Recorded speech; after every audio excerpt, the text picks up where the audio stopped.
Vegas men, including Walker, have died after being hit with tasers by Metro officers. Yeah, the weapon's described by its manufacturer as non-lethal and safe. Tonight, those claims are under investigation by a federal agency. Channel 8 Eyewitness News reporter Brian Allen has that story.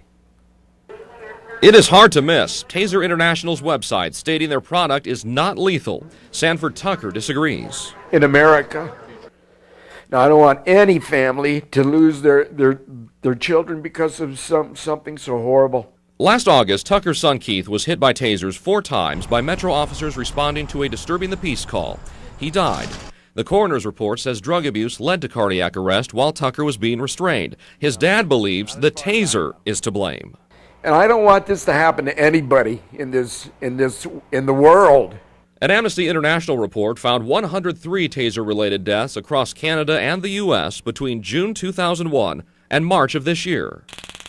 Taser International would not talk to us about these statistics, opting instead for an email which says in part, there are many documented cases where taser systems were adequately deployed by law enforcement. The officer is going to have to be able to articulate that he or she used the taser in order to reduce the amount of harm that he or she might face.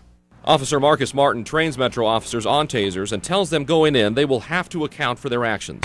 He understands the concern many voice about tasers and reminds people they wouldn't have to be used if suspects followed the rules.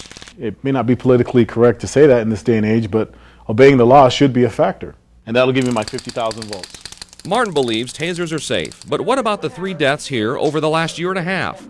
He says it's sad and unfortunate, but people die, and people die in custody sometimes. They are very dangerous, potentially deadly. Gary Peck with the American Civil Liberties Union tells Eyewitness News he will soon file a lawsuit in federal court against Taser International and Metro Police in connection with Keith Tucker's death. Claiming wrongful death, I mean, these tasers, it is very obvious at this point that tasers are highly dangerous, potentially lethal weapons. Peck believes Taser International publicly markets its products as safe to boost sales.